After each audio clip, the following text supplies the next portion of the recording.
jamaah Idul Adha yang dimuliakan Allah Subhanahu wa taala. Hari ini berapa banyak orang-orang yang sangat berjasa dalam hidup kita, tapi tak dapat bersama dengan kita bertakbir. Orang-orang yang masih terbayang senyumnya di pelupuk mata kita.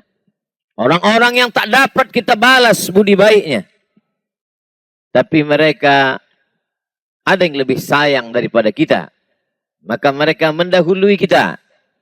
Kesedihan, kegalauan dalam hati itu diusir dengan takbir. Allahu Akbar, Allahu Akbar, Allahu Akbar.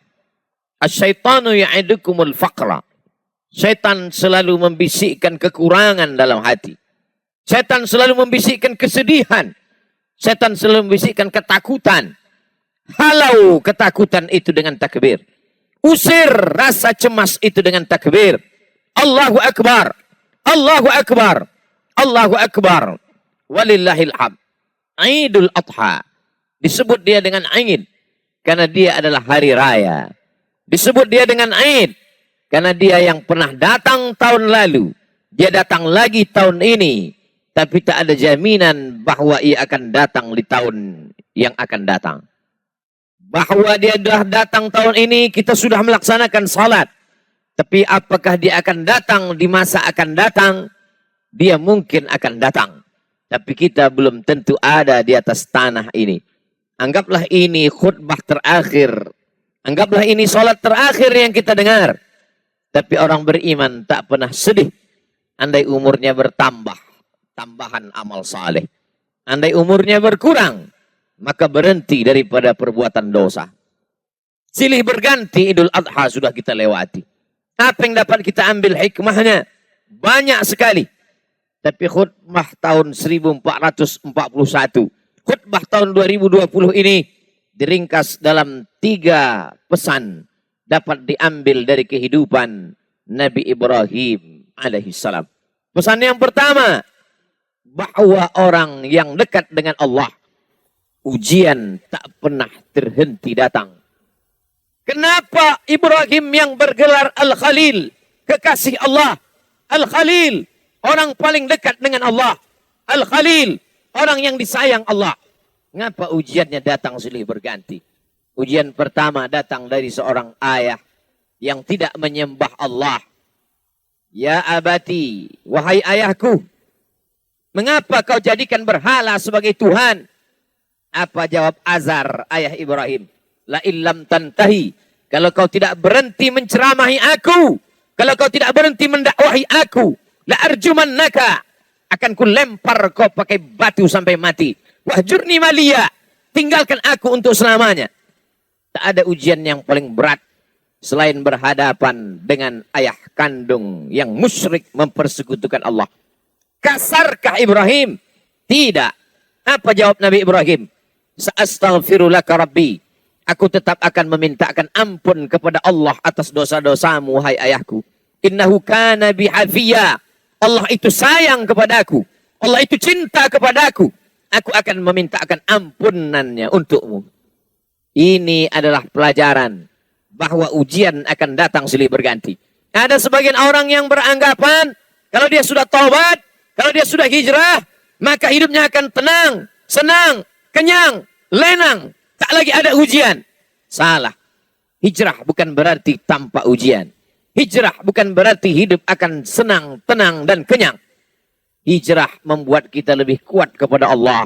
Bebannya tetap sama. Bebannya tetap datang. Tapi kekuatan lebih kuat dari sebelumnya.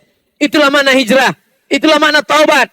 Itulah makna mendekatkan diri kepada Allah Subhanahu wa taala. Berhadapan dengan keluarga dekat, Ibrahim lulus. Berhadapan dengan musuh-musuh Allah. Ketika mereka berdebat dengan otak, Ibrahim menang. Apa kata Ibrahim alaihissalam? Yang membunuh berhala-berhala kalian, yang memecahkan dan menghancurkan patung-patung ini adalah patung yang paling besar. Nabi Ibrahim sedang mengajak mereka untuk berdebat. Gunakan akal kalian. Selama ini kalian menyembah patung. Selama ini kalian menyembah berhala. Hari ini berhala-berhala itu hancur. Kalau kalian mau tahu siapa yang menghancurkannya, fas'aluhu In kanu yantiqun. Tanya berhala yang besar ini. Tanya berhala yang besar. Digantungkan Nabi Ibrahim. Kampak di leher berhala itu. Biasanya orang kalau sudah kalah berdebat, kalah otak, dia akan main otot. Dia akan main kekuasaan. Dia akan main jabatan. Mereka kumpulkan kayu-kayu dan batu-batu. Lalu diperintahkan oleh penguasa. Harriquhu. Bakar Ibrahim. Mereka membakar Ibrahim. Saat itu api yang panas berubah. Sunnatullah terjadi. Apa kata Allah Subhanahu wa ta'ala? Ya nar, wahai api. Kuni bardan. Sejuklah. Wasalaman. Selamat. Ala Ibrahim. Api yang tabiatnya membakar. Saat itu tidak membakar. Karena Allah berkata, bardan. Sejuklah engkau wahai api. Ibrahim keluar dari api unggun dalam keadaan kedinginan. Andai Allah tidak menutup ayat itu dengan salaman, selamat. Mungkin Nabi Ibrahim akan mati kedinginan di dalam api yang panas. Api tak dapat membakar kalau sudah Allah berkuasa. Ini menunjukkan bahwa Ibrahim alaihissalam tetap berhadapan dengan penguasa yang zalim. Berhadapan dengan berbagai macam ujian. Berhadapan dengan ayah kandung, lulus. Berhadapan dengan penguasa yang zalim, lulus. Tapi ada ujian yang lebih berat daripada itu. Ujian kerinduan. Ujian kehampaan hati. Ujian kekosongan jiwa. Ingin mendengar tangisan anak kecil di dalam rumah, dalam gendong dan pelukan. Berdoa Ibrahim alaihissalam. Rabbi habli minas salihin. Berikan aku anak yang saleh. Berikan aku anak yang saleh ya Allah. 86 tahun dia berdoa kepada Allah. Begitu disebutkan oleh Imam Abul Fida Ismail Ibnu Katsir dalam tafsir Al-Quranil Azim. Adakah hari ini orang yang berdoa sudah salat, sudah tahajud, sudah berinfak, sudah bersedekah? Mengapa Allah tidak mengabulkan doa saya? Mengapa Allah tidak memperkenankannya? Hari ini kisah Nabi Ibrahim mengingatkan kita kembali. Sesungguhnya tak sulit bagi Allah untuk memberikan yang kau cintai, yang kau sayangi, yang kau harap-harapkan. Tapi Allah ingin kau merintih di tengah malam dalam doamu. Allah ingin melihat kau bermunajat dengan tetesan air matamu. Allah ingin kau berdoa. Allah ingin kau berikan segalanya kepada Allah. Allah maha cemburu. Allah tak ingin kau berbagi dengan yang lain. Oleh sebab itu munajat di tengah malam. Berdoa kepada Allah. Sesungguhnya Allah ingin meningkatkan derajat. Menghapuskan doa. Menghapuskan dosa. Dengan doa-doa. Dan permintaan seorang hamba. Aqrabu ma yakunul abdu min rabbihi. Seorang hamba paling dekat dengan Allah. Wa huwa sajid. Ketika dia sedang bersujud. Fa'aksiru fihi doa. Perbanyaklah doa. Pesan pertama dari kehidupan Nabi Ibrahim. Bahwa hidup tak pernah lepas dari ujian. Hari ini kita sedang menghadapi ujian besar. Saudara-saudaraku yang kena PHK. Saudara-saudaraku yang kesulitan dalam mencari nafkah. Sesungguhnya ujian itu tetap datang silih berganti. Allah hanya ingin melihat perut itu kosong dari materi. Sehingga kalau perut kosong, hati penuh. Besarkan Allah. Allahu Akbar. Allahu Akbar. Allahu Akbar. Walillahil hamd. La ilaha illallah. Allahu Akbar. Walillahil hamd. Besarkan Allah dalam hatimu. Supaya dunia ini kecil dalam pandangan matamu. Besarkan Allah dalam jiwamu. Supaya kau melihat ujian itu kecil. Dunia ini tak sampai setengah sayap nyamuk, saudaraku. Dunia ini tak sampai setengah sayap nyamuk. Oleh sebab itu, man arafat dunia hanan alaih. Siapa yang tahu hakikat dunia, maka ringan dunia ini baginya. Allahumma la taj'alid dunya akbar hammina wala mablagha ilmina. Jangan jadikan dunia ini cita-cita terbesar kami ya Allah. Jangan jadikan dunia ini harga terhadap ilmu kami. Dunia hanyalah jembatan menuju akhirat. Ad-dunya balaghun ilal akhirah. Kalau ditakdirkan Allah, kita masih menikmati dunia ini sampai besok pagi. Jadikan dunia ini sebagai amal soleh. Tapi kalau dunia ini hanya berakhir sampai nanti malam, berarti husnuzan. Allah ingin membuat kita berhenti daripada dosa. Itulah mengapa Nabi Ibrahim disebut 4 kali sehari semalam. Dalam satu salat 2 rakaat. Bagaimana dengan 4 rakaat? Bagaimana dengan yang lain? Bagaimana dengan salat sunat? Kama sallaita ala Ibrahim wa ala ali Ibrahim. Kama barakta ala Ibrahim wa ala ali Ibrahim. Supaya kita mengingat ujian kita ini belum ada apa-apanya. Ujian kita ini belum ada sebesar ujung kuku kelingking Ibrahim alaihissalam. Maka ketika kita membandingkan hidup kita dengan Ibrahim, ringanlah terasa. Keluarlah dari mulut alhamdulillah. Keluarlah dari mulut subhanallah. Yang keluar bukan caci maki dan sumpah serapah. Pelajaran pertama, bandingkan diri kita dengan ujian Nabi Ibrahim alaihissalam. Pelajaran yang kedua, bahwa tak ada tempat meminta kecuali kepada Allah. Tak ada tempat berharap kecuali kepada Allah. Gantungkan harapan kepada Allah. La ta'khudhuhu sinatun wala naum. Dia tak mengantuk, dia tak tidur. Jangan gantungkan harapan kepada manusia. Hari ini menjadi kawan, besok berubah menjadi lawan. Jangan gantungkan harapan kepada benda. Benda akan binasa. Jangan gantungkan harapan kepada kuasa. Kuasa akan sirna. Gantungkanlah kepada dia. Siapa dia? Allah. Adakah Tuhan selain dia? La ilaha illa huwa. Hidupkah dia? Dia tidak hanya hidup. Dia maha hidup. Al-Hayyu. Apakah dia mengatur setiap gerak langkah hidup kita? Al-Qayyum. Dia bukan pabrik kursi.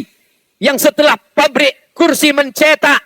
Lalu kemudian tidak tahu di mana letak berada. Dia bukan pabrik karpet. Setelah karpet dicetak, dijual, tak tahu di mana berada. Dia adalah Allah, Al-Qayyum, mengatur kehidupan kita, detak jantung kita, hayunan tangan kita, langkah kaki kita, bisikan yang ada di hati kita, terlintas dalam kepala kita. Dia tahu siapa dia, Allah. Adakah Tuhan selain dia? La ilaha illa huwa. Hidupkah dia? Dia maha hidup. Al-Qayyum, dia mengatur hidup kita. Mengapa cemas? Mengapa takut? Mengapa ngeri? Ada dia yang mengatur segala hidup kita. Kuasakah dia? Lahu ma fis samawati wa ma fil ard. Ada yang bisa menolong selain dia? Man dzal ladzi yashfa'u indahu illa bi'idhnih. Tahukah dia apa yang ada dalam kepala kita hari ini? Ya'lamu ma baina aydihim wa ma khalfahum wa la yu'ituna bi syai'in min 'ilmihi illa bima syaa'. Sehebat apa kuasanya? Wasi'a kursiyyuhu samawati wal ard. Sulit dia mengatur alam semesta. Wala ya'uduhu hifzuhuma. Hebatkah dia? Kuasakah dia? Tinggikah dia? Besarkah dia? Wa huwal aliyul azim. Itulah yang menguatkan kita. Itulah yang membuat kita hebat di antara makhluk yang lain. Kalaulah manusia itu hebat karena besarnya, tentu lebih besar sapi yang ada di depan kita. Tapi kita akan menyembelih dia. Kalaulah manusia itu hebat karena suaranya, tentulah onta lebih besar suaranya. Tapi pagi ini onta disembelih. Kita hebat karena kita membesarkan Allah. Kita hebat karena dibesarkan oleh Allah. Allahu Akbar. Allahu Akbar. Allahu Akbar. La ilaha illallah wallahu akbar. Allahu Akbar. Walillahil ab. Dunia tanpa Allah terasa kecil. Itu yang dirasakan oleh Sayyidina Abu Bakar Siddiq. Kita berada di dalam Jabal Sur. Saat bersembunyi akan pindah ke kota Al-Madinah Al-Munawwarah. Datang orang kafir Quraisy menyerbu. Mereka akan membunuhnya. Bergetar tangan Sayyidina Abu Bakar. Tapi Nabi tahu. Apa kata Nabi? La tahzan. Jangan sedih. La tahzan. Jangan takut. La tahzan. Jangan cemas. Innallaha ma'ana. Allah bersama kita. Yakin Allah bersamamu. Maka kau terasa besar di hadapan makhluk-makhluk yang lain. Kau bukan apa-apa. Kau hanyalah setumpuk daging busuk yang akan dimakan cacing tanah. Tapi ketika kau besarkan Allah, maka kau ikut menjadi besar. Ketika kau berkata, Ya Rab, saat itu kau yakin Allah menjagamu. Ketika keluar dari mulutmu, Ya Rab, saat itu kau yakin Allah memberimu rezeki. Wa ma min dabbatin fil ardi illa 'ala Allah rizquha. Tak ada satupun yang melata di atas muka bumi ini kecuali Allah menjamin rezekinya. Mengapa orang korupsi? Karena takut anak tidak makan. Mengapa orang menjadi nepotisme? Mengapa orang menghalalkan segala cara? Karena takut tidak makan. Orang yang hanya memikirkan perut, maka hakikat dirinya tak jauh lebih kecil daripada yang keluar dari perut. Orang yang hanya memikirkan lambung, maka dia tak lebih besar daripada yang keluar dari lambung. Itulah mengapa Allah menjauhkan otak dari lambung. Otak di atas, lambung di bawah. Supaya kita jangan hanya memikirkan lambung. Tapi hari ini ada manusia yang begitu ketakutan. Kenapa? Karena hanya urusan lambung. Menjegal kawan seiring. Menggunting dalam lipatan. Menikam dari belakang. Musuh dalam selimut. Gara-gara apa? Gara-gara lambung. Hari ini kita disadarkan. Kita mampu menahan lambung. Ada yang berpuasa 9 hari. Ada yang berpuasa 3 hari. Kamis, Senin, dan Kamis.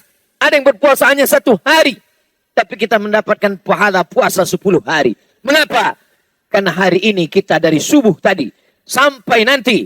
Makanan pertama yang paling afdal kita makan adalah hewan sembelihan kurban. Nabi memakan min kabidi udhiyatih. Sebagian dari hati hewan kurbannya. Litabaruk. Untuk mengambil barakah. Atib mat'amat. Jaga makananmu. Takun mustajabud da'wah. Doamu akan dikabulkan Allah. Pelajaran kedua. Yang diambil dari kehidupan Nabi Ibrahim alaihissalam. Senantiasa berdoa kepada Allah. Tapi ada orang-orang. Yang berdoa kepada Allah. Doanya tak dikabulkan Allah. Rajulun as'as. Rambutnya berdebu. Akbar. Kusut. Berdebu. Yamuddu yadayhi ila sama. Tangannya diangkat ke langit. Tangannya dia tengadahkan ke atas. Dia berkata, Ya Rab, Ya Rab, Ya Allah, Ya Allah. Doanya tak dikabulkan Allah. Mengapa doanya tak dikabulkan Allah? Mat'amuhu haram. Makanannya haram. Masrabuhu haram. Minumannya haram. Malbasuhu haram. Pakaiannya haram. Wa ghudhiya bil haram. Dan dia diberikan makanan haram. Oleh sebab itu, atib mat'amak. Jaga makananmu. Jaga kehalalannya. Jaga kesuciannya. Jaga kebersihannya. Takun mustajabud da'wah. Maka doamu akan dikabulkan Allah subhanahu wa ta'ala. Yakinkah kita bahwa ayam yang kita makan selama ini mati karena disembelih? Bukan mati karena mesin. Bukan mati karena suntik. Bukan mati karena tertimpa. Yakinkah kita bahwa hewan, kambing, sapi, onta yang kita makan bukan karena otaknya retak ditembak, tapi betul-betul karena disembelih atas nama Allah. Alhamdulillah. Hari ini ada lembaga-lembaga yang peduli, juru sembelih halal. Mereka adalah orang-orang yang ingin menyelamatkan makanan kita supaya doa kita terkabul seperti doa Nabi Ibrahim alaihissalam.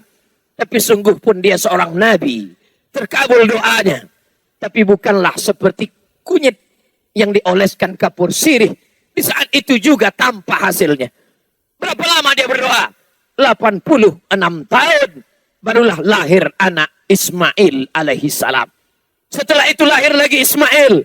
Berapa usianya? Ketika Ishak lahir. 13 tahun. Setelah itu. Barulah lahir.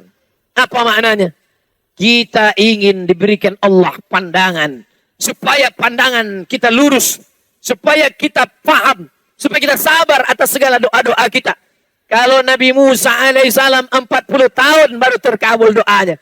Kalau Nabi Ibrahim 86 tahun baru terkabul doanya. Padahal mereka adalah Khalilullah. Padahal mereka adalah Kalimullah. Maka kita datang sabar kita. Sesungguhnya kita sedang menyerahkan nasib kepada Allah. Allah lebih tahu apa yang lebih baik daripada kita. Tapi kadang kita memaksa Allah. Kita sudah buat target-target. Kita sudah keputusan. Ada keputusan kita. Dan kita paksa Allah untuk mengikuti kehendak kita. Allahu Akbar. Allah Maha Besar. Kita kecil. Allahu Akbar. Allah Maha Hebat. Kita tak ada apa-apanya. Robah pandangan kita. Berikanlah yang terbaik untukku. Menurut pandangan engkau ya Allah. Bukan aku paksa engkau mengikut kehendakku. Karena engkau saja yang besar. Yang lain kecil ya Allah. Pelajaran yang terakhir yang ketiga. Puncak daripada cinta adalah ketika sanggup berbagi. Puncak cinta bukan memiliki.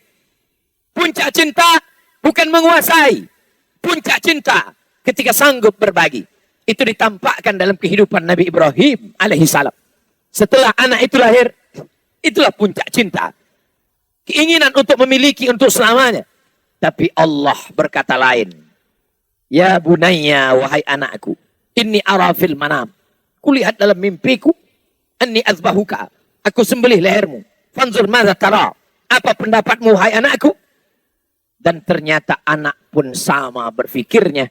Puncak dari cinta kepada ayah adalah saat sanggup berbagi kepada Allah. Apa kata sang anak? Ya abati, wahai ayahanda, if'al ma tu'mar. Laksanakan perintah Allah. Satajiduni insyaallah minas sabirin. Insyaallah aku sabar, ayah. Bertemu seorang ayah yang soleh dengan anak yang soleh.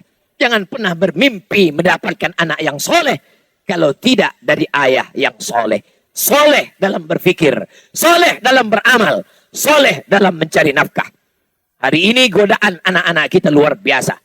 Adakah yang sanggup menjamin anaknya 24 jam dari game online, dari PlayStation, dari internet? Benteng terakhir pertahanan anak-anak kita adalah Islamic boarding school, pondok pesantren. Kirimkan dia jauh.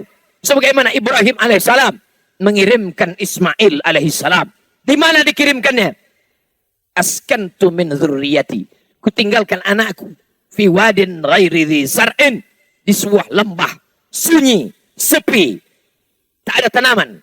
Inda baitikal muharram, di samping rumahmu yang suci ya Allah. Signal sayang kepada anak, dekatkan dia dengan Allah. Sayang kepada anak, jauhkan dia dari materi. Bukan karena benci. Hari ini ada orang yang salah dalam sayang. Disumbat mulut anak. Ditunjukkan segala kecintaan. Dengan memenuhi segala kemauan. Bukan itu. Cinta puncaknya adalah mampu berbagi. Sebagaimana Ibrahim alaihissalam mampu membagi anaknya. Siapa yang cinta kepada Allah, maka dia bagikan kepada Allah. Siapa yang cinta kepada makhluk, maka habis untuk makhluk. Makhluk itu mati. Semuanya berakhir. Tapi cinta kepada Allah, itulah yang kekal abadi. Hari ini orang sa'i antara Safa dan Marwah. Perbuatan siapa itu? Perbuatan Hajar, istri Ibrahim. Hari ini orang minum air Zam-Zam. Bekas siapa itu? Tumin kaki Ismail, anak Ibrahim. Idul Adha, menyembelih hewan kurban. Sejarah siapa itu? Sejarah penyembelihan Ismail, anak Ibrahim. Sesungguhnya yang dibagi kepada Allah, yang ikhlas berbagi karena Allah, itulah yang akan kekal abadi sepanjang zaman. Tak akan lapuk karena hujan. Tak akan goyah angin kencang. Sebab apa? Sebab Allah yang mengekalkannya hingga hari kiamat. Serahkan kepada Allah, dia akan besar. Bagikan kepada Allah, dia akan kekal abadi. Ma'akalta fa'afnaita. Kalau kau habiskan untuk makan, dia akan busuk. Wa malabista. Kau habiskan untuk pakaian, dia akan lapuk. Wa matasaddaqta.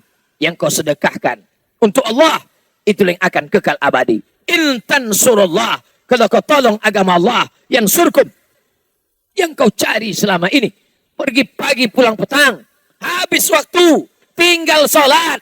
Tergadai agama dan akidah. Hanya sampai ke tenggorokan. Setelah itu pun kau akan mati. Harta warisan dibagi-bagi. Tak tersisa untuk diri. Semua hanya akan dibawa menghadap ilahi. Akan kembali ke rumah. Yarji osnani. Anak, menantu, sahabat, buah hati belayan jiwa. Akan kembali ke rumah. Mereka akan menangis 2-3 hari. Selepas itu mereka akan tertawa. Mereka akan melupakan kita. Kerja. Kalau kau hari ini jabat tinggi. Punya kekuasaan hebat. Dia akan digantikan oleh orang lain. Belum kau mati. Mereka sudah siap untuk menggantikannya. Wa yabqa wahidun, yang tinggal hanya satu. Apa dia? Wakaf, infak, sedekah. Bila kau punya yang lebih besar, berikan wakaf. Tidak lebih besar, berikan infak. Tidak lebih besar, berikan sedekah. Allah Maha Adil. Kalau kau hebat, berikan wakaf. Kalau kau kurang hebat, berikan infak. Kalau kau manusia biasa, berikan sedekah. Tabassumika fi wajhi akhika sedekah. Senyummu ke wajah saudaramu adalah sedekah. La taqiranna minal ma'rufi syai'a. Jangan sepelekan perkara walaupun kecil. Antulqiya akhaka biwajhin talqin. Hanya sekedar menghadapi orang dengan wajah yang cerah. Itulah yang akan dikenang orang sepanjang zaman. Dari abad berabad, dari zaman berzaman, tak akan dilupakan orang. Masih ingat orang dengan senyummu. Saat kau mati dimakan cacing tanah, masih didoakannya. Masih didoakannya saat dia lewat di makammu. Masih sempat mulutnya berkata, Assalamualaikum ya ahlad diyar minal mu'minin. Wa inna insyaallah bikum lahiqun. Yarhamullahul mustaqdimin wal mustakhirin. Nas'alullah lana wa lakumul afiyah. Tapi kalau kau sombong, kalau kau angkuh, itu juga akan dikenang orang. Itu juga akan diingat oleh orang sepanjang zaman. Itulah orang yang sombong. Itulah orang yang angkuh. Itulah orang yang paling merasa tinggi hati. Oleh sebab itu, bukti kau rendah hati kepada Allah, berinfak, berwakaf, dan bersedekah. Bukti kau rendah hati, tawaduk kepada manusia, berhadapanlah dengan orang, dengan tatapan yang baik, dengan cakap yang baik, dengan perbuatan yang baik, qaulun ma'rufun, perbuatan yang baik, wa maghfiratun, pemberian maaf, khairun, lebih baik, min sadaqatin, daripada pemberian perbuatan baik, yatsba'uha adha, tapi diiringi oleh perbuatan yang jelek. Allahu Akbar, Allahu Akbar, Allahu Akbar, Allahu Akbar, walillahil hamd. Barakallahu li wa lakum fil Qur'anil azim. Wa nafa'ani wa iyyakum bima fihi minal ayati wa dzikril hakim. Wa taqabbala minni wa minkum tilawatahu. Innahu huwal ghafurur rahim.